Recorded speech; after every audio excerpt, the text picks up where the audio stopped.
Welcome to the video today, everybody. What I'm going to be going over is how to use render passes for videos. It is definitely different than doing it with just images, because with the images, I did it all in Photoshop. To do this, I'm going to do some in Premiere because I found that easier to do it with. I'm going to do some in After Effects because, to my knowledge, Premiere just doesn't have those features. So you do need one of the two, at least to follow along with the tutorial. I'm pretty sure that any video editor that's half decent should be able to do a lot of the things that I'm doing. But unfortunately, I don't have access to any other video editors, and I only know those two. So I am going to focus on them, but there are a couple really cool things that I definitely picked up while doing this. And if you found my image rendering passes video interesting, I think you're going to find this even more interesting. I also have a little bonus announcement that I'm going to be making at the end of the video of one of my upcoming videos, which kind of ties into this one. So hope you stick around for that, and I hope you enjoy the video.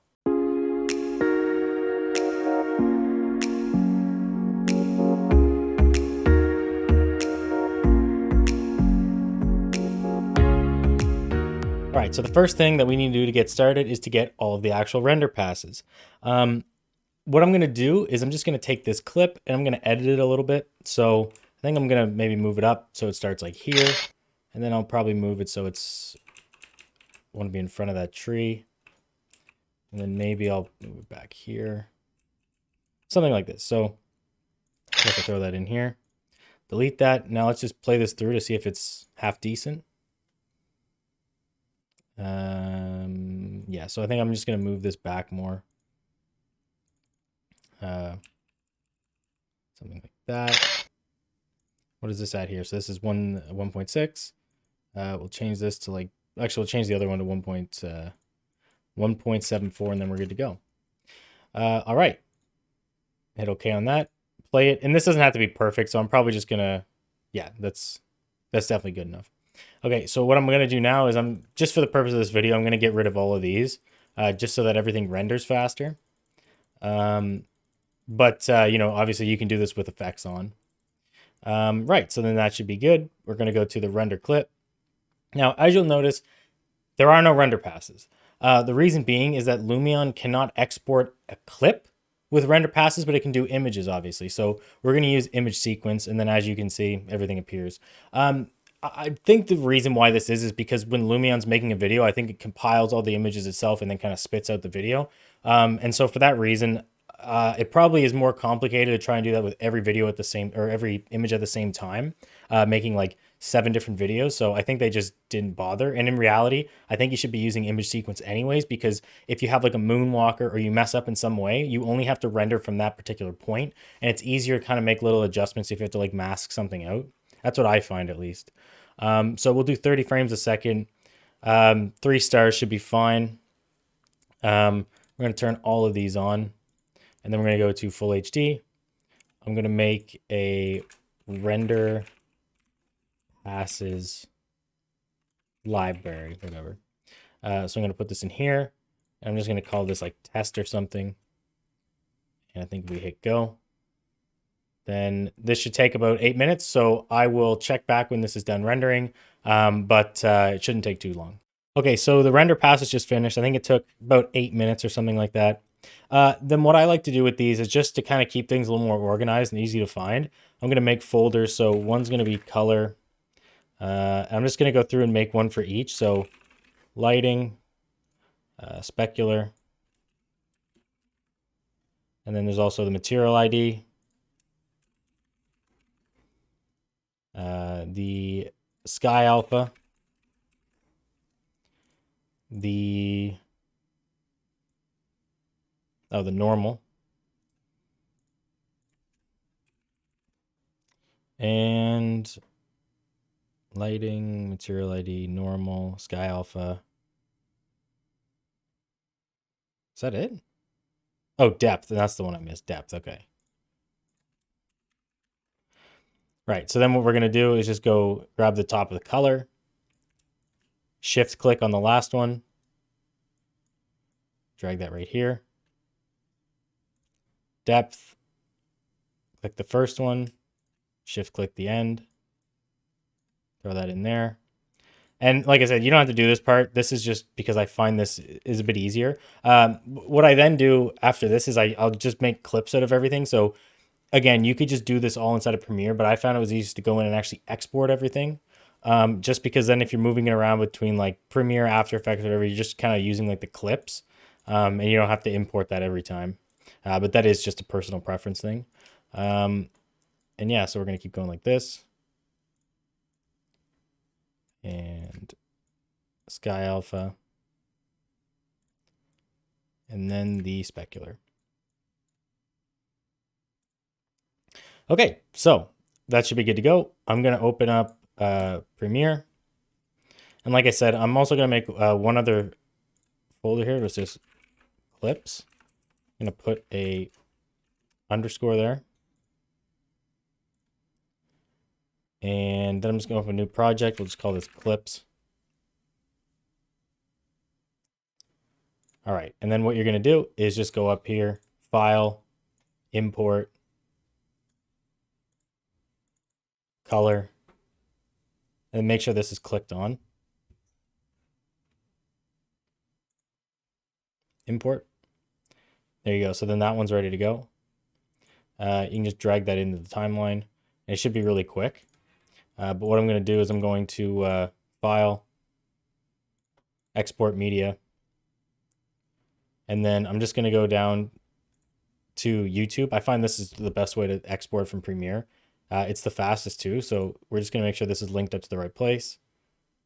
Clips. Let's call this color.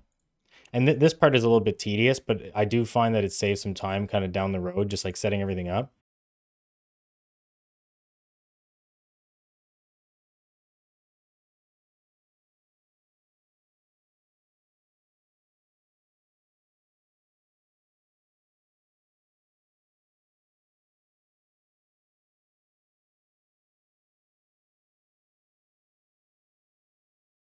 We have all those done, and now we can kind of start just going through everything. So now, as I said, we're going to focus on lighting first, and we'll just jump into that one.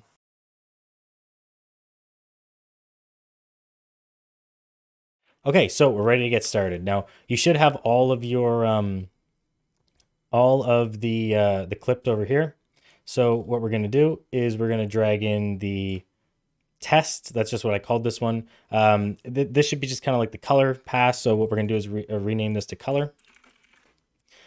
We have the lighting pass because that's what we're focusing on with this one. So we rename this one lighting. Now, as you can see, we play this through. You kind of get it's sort of like a styrofoam effect, which is, it's kind of cool. But there are some things that we can kind of do just to mess around with it a little bit. If we actually go to screen, so you can just kind of lay this on top of the color map. I personally don't like doing this one too much because even though this is technically working, it just kind of whites everything out and it doesn't really give that nice of a lighting effect. I don't really use the lighting one that much in general, but I do kind of want to go through all this. So the one that I actually like using is overlay. So there is some extra steps involved, but I find that it gives you kind of more of like this like contrast look. And I really like that. So if I was using this render pass, this is probably what I'd be doing with it, because if I felt like everything was too too dark, I'd probably just take it into like Premiere, or I'd take it into like Lightroom or something and just increase the exposure kind of across the board and then make a clip out of it. I find that works better than doing this, but yeah. So what we are going to need to do with this is we're going to need a second color. So that one goes in video 4. Then we have lighting, color, and then we're going to have the sky alpha at the bottom. The sky alpha just kind of works to help us separate out the sky, because in this example, if I go to, let me check lighting here. So if I go to overlay, turn this off a second. So as you can see, the sky is changing really more than the building, and I don't like that. So I want to keep the sky the same, but I want the building to change. How do we do that? I will show you here. So I think if I just change this to like 30 for now. So that's just the overlay on the lighting. We are going to have to come up to effects here, type in set matte, and then we're going to drop this on video 4, video 3, which is lighting, and then video 2, which is the second color. Okay, so in the first one, what we're going to do is we're going to go over to the set matte in the effects here. We're going to take the matte from layer 1 because that's our sky alpha. And actually, I'm going to change this to, just so this is a little more clear, I'm going to change this to sky alpha, and I'm going to change this to sky. Oh, wait. Yeah, this is, as I said, this is only just to kind of take the sky from this one. The other one's going to have the adjustments to the building. So what we also have to do with this is change this to the red channel, because this is how Lumion outputs it. Even though it's a red channel, it doesn't mean it's red. It just means that there's only 8 bits because it's just a black or white. And so then Premiere by default reads it as the first 8 bits being red channel. It doesn't make it red, just so that people are kind of clear on that. Go to lighting, and then we're going to do the same thing. We're going to change it to video 1 because sky alpha, red channel. And this time we're going to invert the matte. And then for this one, we're going to go to color, and we're going to do the same step. So video 1, red channel, invert. And as you can see, when it's not inverted, you get this. If you don't completely understand what I was doing there, it is a bit weird. I do a lot of tinkering with this to get it to work. This is why there was such a big gap in between my videos. But it is kind of simple once you kind of play around with it. So I do really encourage people to go in there, use these clips to kind of play with it. Because now that we have this set up, all I have to do is go to overlay. And as you can see, I can adjust the building and everything else as much as I want. The sky will not change. So we're kind of getting that same effect as screen, but with a more like contrast look to it. So that, in my opinion, this is what looks better. I find that you can just get a much, like, you know, even just by putting it up by like 15% or something, you just get a little bit more like, I guess, contrast between the colors. It's a little more interesting. So yeah, that is how I would do lighting. There's a couple different ways. So what we can do now is Specular is basically the same way, and I will just play this through actually one time. So I'll have the video up on the screen, but just kind of to show anyone watching there. There it is. So now we can hop into Specular, and it shouldn't be a problem.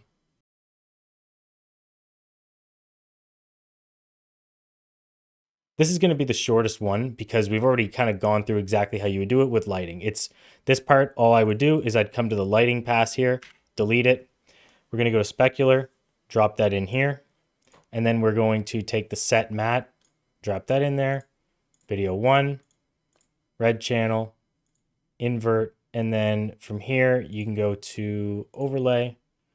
And then as you can see, at 100, it's like everything's like very reflective, and it's kind of like a weird look to it. And if we kind of pull this up, it does make sense because this is the video itself. So it's just kind of highlighting all of that area there. And we can definitely see that coming out when we sort of play with this. So as you can see, you're getting like a really, I guess like you're getting that reflection right here. So I find this one can be a little bit strong, but it's the same as the last one. Like if you just put it at like 15 or something, it does kind of give like a nice little contrast. It might just clean things up a little bit. But in my opinion, with the lighting and the specular, like this stuff could probably just be done in Lumion. Like if you don't have reflection planes, this is really not worth it in my opinion. The reflection planes can just kind of be brought out a little bit more. But this is kind of an overpowering effect. But again, I did not want to have the sky alpha in there because now that we've kind of gone through that, I'll just show you quickly kind of how it looks if you don't you don't do that extra sky step. So I think if we go get rid of this, and then we get rid of the set matte. So yeah, we should just have an overlay here. And then, yeah, as you can see, the sky becomes really dark, and it's like you kind of have to choose, in my opinion, between the sky looking kind of normal or the building. Like you kind of want those to be separate. So that's why I did that. And we can kind of move on to the next part now.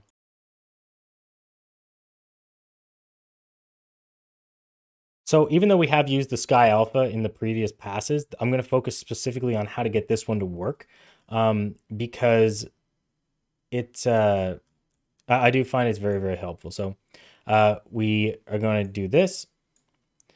And I believe what I did for this one is, let me just make sure I wrote this down right. So I'm going to put the sky alpha up in line 3. And I have just like a random video that I'm going to throw in the background just so you can kind of see what I'm talking about with this. Just call this alpha.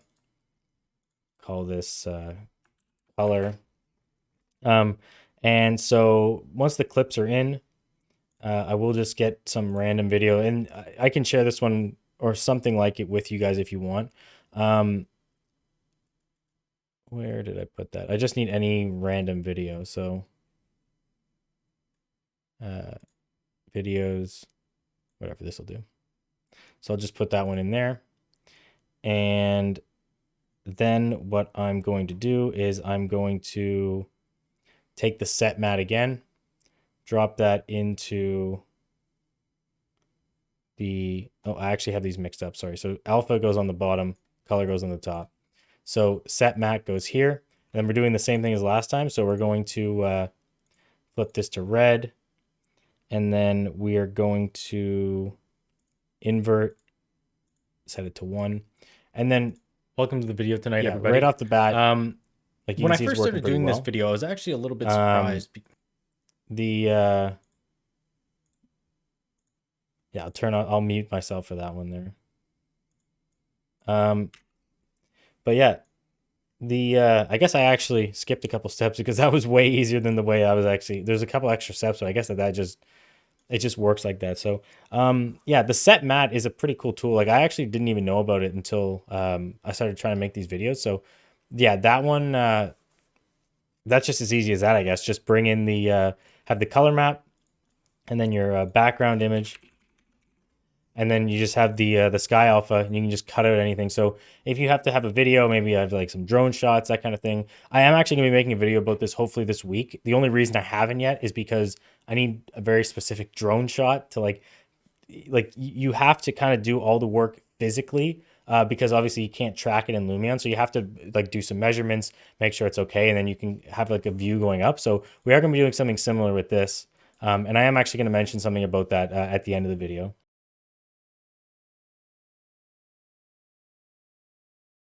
So as I kind of mentioned, I wanted to go through all of them so that like I was being thorough with this, but in my opinion, you should not use this material ID, and I'm going to show you why. At least I couldn't find a way to make it kind of work. So let's drop in the color. So this has to go, color goes in the second one, and you're also going to put it in the first one. And then not normal, sorry, you're going to put material ID here. So we'll just call this one matte ID. We're going to call this one isolated. And then we're going to call this last one just color. Okay, so with this one, you have to add a couple of things in, and it is really weird. Like I don't like how this one has to be set up, because right off the bat, the problem is look at this yellow and this yellow here. Those are two completely different textures, but they're going to be linked in this. Now, this isn't an issue when you're using Photoshop, but it is an issue when you're using this, because we are going to be selecting the color on the entire screen. So yeah, Photoshop just does it kind of like by the section, at least with the way that I've done it. So what we're going to add in first is we're going to add in the Ultra key, and we're going to drop that onto Material ID. So what we can do now is just go to this eyedropper, click here, and then just like that. So as you can see, that already goes away. But there are more tricks that we have to do to kind of get it working the way that we want, because we want to be able to kind of show some like different, like effect, or different like material. Again, this is something that I just think you should do in Lumion. Lumion's render times are so short that like if you want to see 5 different options, just render them. It's going to look a lot better than just trying to like tweak some colors to like black, white, green, whatever. So this one's done. Video 3 is finished. So what I added in is Lumetri color. I'm going to drop that into isolated. And then I like to go to the basic correction. And then I'm just going to turn the temperature up just so that this turns orange, because it's easy to see. And then once we change the color balance, I'm just going to put the effect track matte key on, drop this here. And then I'm just going to close up Lumetri color. So it's still active. I'm just making it so that we can't see it. It's a little bit out of the way. And then what we need to do is we need to set this to the material ID. So video 3. As you can see, you can kind of see like what we're going for here. But we are going to keep this at matte alpha, and then we're going to reverse it. So as you can now see, we have this, like, it's basically highlighted these areas, which does not completely work. That's why I said this is a little bit weird, because we can go in here to the ultra key now and like make some adjustments just kind of until we like are happy with it. Like, transparency, if you bring this down, it's going to kind of like clamp the area more.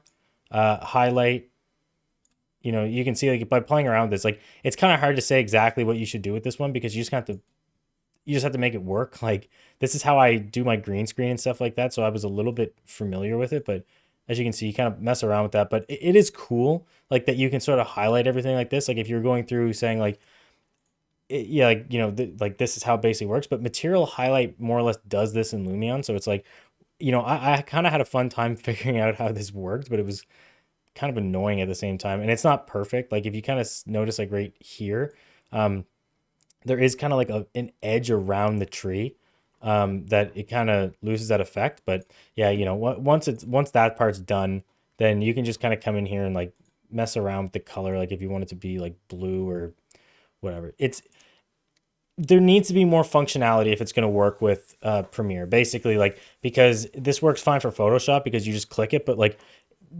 for this to actually work in a way that would be kind of helpful, is I feel like Lumion needs to give you the ability to actually change colors, so that if you want to isolate a couple areas, you can make them like very different or have unique ones. Because I don't care if like this tree and the car are the same, because I'm going to be kind of getting rid of them or like pushing them out of the way anyways. But I do care if this and the car are the same. So that's just that's how that one works, at least. Once you have this set up, you can come in here and click on like, oh, oops. This is a little bit weird, but to get this to work, you have to, you actually have to turn these other layers off because it won't sample the right one. But as you can see, once you do that, flip them back on, and then you have that. So again, maybe if you want to like highlight certain materials, this works. But besides that, I don't think there's too much functionality with this one.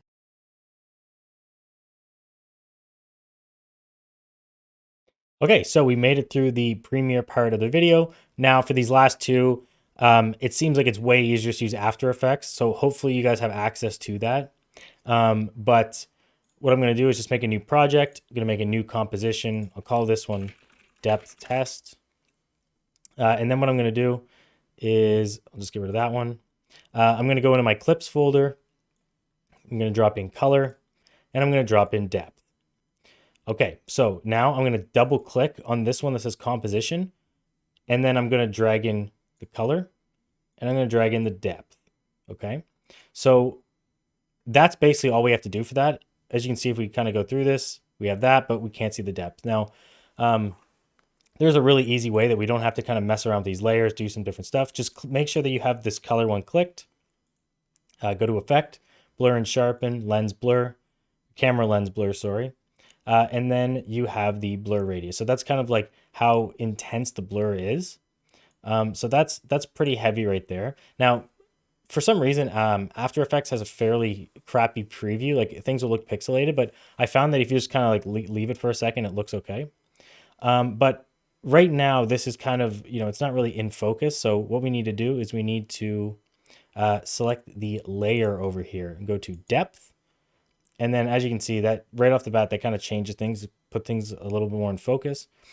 So with this, if you want to make it so that the foreground is clear, you want to take the focal distance, turn it up, because it's the blur focal distance. So just so that kind of makes sense. So it's like where the blur is going to be. So if it's at 0, this is clear, but the people in front aren't.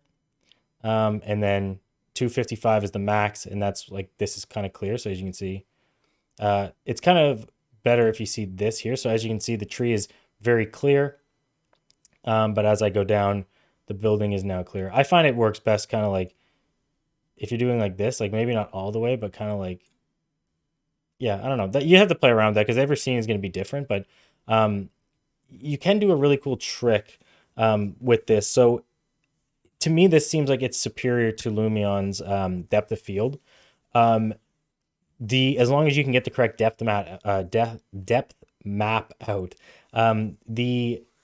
The Lumion depth of field seems to have these like weird issues where if you're looking through a glass, the glass will blur, like, how do I say, it's like the glass will blur based on how far away the object you're looking at it through the glass is. Like if you have a wall that's 10 feet away and the glass is 1 foot away and you're looking directly through it at the wall, then the glass will blur like it's 10 feet away.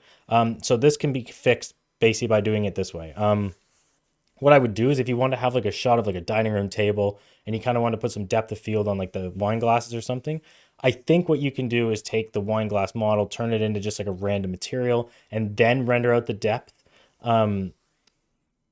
effect, or the render pass, sorry, because then you will have this effect that's kind of taking that wine glass into account. And I think you could probably get a better version of it that way than the depth of field, especially for animations, because Lumion's depth of field can also add these really weird flickers. Like I don't use it basically at all because it causes a lot of really weird issues that I think people don't even realize it's causing. So yeah, this is one that I think I'll definitely use, and I might actually just start using this like all the time for my depth of field shots. Maybe even when I'm using yeah, I was gonna say Blender, but I guess that one's like I would have to test that because I definitely think it's better than the Lumion one. The Blender one is kind of that's still up in the air. I think the Blender one still might be better at doing this. So yeah, we will go on to the next one now though. So there's only one left, but it's a pretty cool one. So yeah.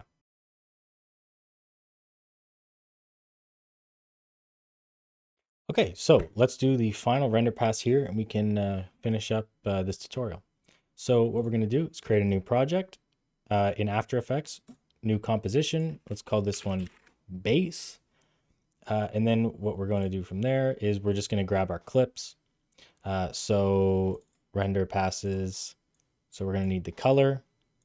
We're going to need the sky alpha. And we're also going to need the normal. Right. So what we're going to do from there is we're going to make a new composition. We're going to call this red. We're going to make another composition, call this blue. And we're going to make a new composition. Just right click in this area and it'll pop up. We're going to do green. Okay. So from here, what we're going to do is we're going to click on double tap blue, drag in normal, double tap green, drag in normal, double tap red, drag in the normal. So what we then do is we're going to go to each of these. So we're in red right now, I believe. And we're gonna make it so only those channels are in these specific compositions. So if I go over to my effects or wherever your effects are, type in shift channels, drag it onto your normal, and up here you can see it says red. So we're gonna go leave the alpha, make sure that's red, red, and red. So everything should turn gray. That's how you know you did it right. I'm gonna go into green, shift channels, do the same thing, green, green. And then blue, we do the same thing, shift channels, oops, blue, blue. Okay, so that part is done. What we're going to do now, go into base. We're going to drop in a color. We're going to drop in sky alpha. Then we're going to drop in blue, green, red, and then we're going to drop in another color. So the reason why I did this is technically you only need blue, green, red, and the second color, but I want to kind of mask out the sky again like we were doing. So what I'm going to do is I'm just going to turn these off for now, just so we can kind of see what we're doing. I'm going to go over to the effects, and I'm going to set this to a set matte, drop it onto color, and then we are going to select sky alpha, and just want to make sure of something. Just want to make sure I'm in my base. Oops. So base, click there, and then just go back in here, delete the second one. I just want to make sure I get back to this, no problem. So, right, so there, it's red, yeah. So we want to flip the red channel. So this is what we want right here. And so then from here, what we're going to do is we're just going to go into this part right here. So where it says sky alpha, we're going to change this alpha matte color. So we're going to make it a mask of this. Then if you turn on the color here, you're going to see this. You don't want to have this alpha sky thing clicked on. I find when it's just off, it works best. And so, yeah, then as you can see, if we flip this on, we kind of have like two separate color maps now. So what this is going to allow us to do is turn on all of the normal maps here. And as you can see, we have the sky kind of separated out. So that's good. Now the blue, green, and red right here in the mode, we're going to change all of these to multiply, which is right here. And multiply, got that one right. Okay, so that's good. Now, if we pop these open, go into transform, we can kind of start to play around with this a little bit. So if I change this to like 50%, as you can see, like the light is kind of changing based on where it is. You know, it's kind of cool. Like the normal map to me is definitely the coolest one because I didn't think you could do this, but at the same time, it's like, would I use this? Probably not, because like to me, like Lumion, it doesn't take long to render. So it's like, is this worth setting up? I guess that's kind of up to you. I'm just kind of here to show how it works. So as you can see, changing the blue really focuses on kind of like sort of the ground and like, I guess like this area, you see it change a lot. The green, you're getting it kind of like along these faces here. So you can really see that kind of changing there. And then red, it just kind of darkens that. So, you know, like I said, there's not really a right or wrong answer. If you want to play around with this, you can. I'm going to be putting up all the clips. But yeah, hopefully that this was something that, you know, got people kind of interested in it, because I know this is kind of weird, not for everybody kind of video, but I did have a lot of fun making it. So yeah. All right, and that is the end of the video. Let me know in the comments below what you thought the coolest pass was. Personally, I think it has to be depth, because that is the only one I think I'm going to actually try and use consistently. The normal map, I feel like it's kind of like a gimmick. Like I can kind of see where this might be, you know, helpful to people. I wouldn't use it. The lighting and reflection, you know, I feel like those ones are like, I can just do that in Lumion. Like I can kind of fix it better myself inside of the software. The Sky Alpha is kind of used by all of them. That one I really like too, but I just don't really have a use for that, because again, we can change the sky in Lumion. But something I do have a use for that I'm hopefully going to be making a video on this week, the only thing we need to do is get some drone footage, is I'm going to show you how to make almost like another render pass where it's the Sky Alpha, except there's no landscape. So it's literally just the building. And what we're going to try and do is we're going to basically measure everything out with a drone, so that we can kind of line up the camera going up in the air in the same way that our drone is going up in the air, so that we'll be able to just basically drop a Lumion house into our drone shot, and we're going to see how it comes out. So it's like we can't really use Lumion for like motion tracking, because it can't import a camera. So we kind of have to do all the camera work ourselves. So we weren't able to get out this weekend to do it, unfortunately. So I'm really hoping that we're going to be able to do that, because that's something I want to share with everyone. So that's a little sneak peek, I guess. I know I'd also been saying that I was going to release a Vertex animation video. That's still in the works. I was kind of struggling with it a bit more than I thought, and I didn't feel it was kind of ready to show people. But I have been working on it just to kind of try and learn the easiest way of bringing it into Lumion, so that if you ever do have to use one of those animations, that this is kind of like the way that you want to do it. If you know, if you guys aren't subscribed, I'd really appreciate it if you could hit that subscribe button and ring the bell. It really does mean a lot to me when people subscribe. Just seeing, you know, the channel grow, seeing the video get more views, or seeing my videos get more views rather. You know, it is really great motivation for me to keep trying to find these little cool tricks, and just make these videos that will help people grow as arts artists. So also, if you are subscribed, thank you very much. I really appreciate that. And I'm going to leave it there for the night. Have a good one. See you in the next video.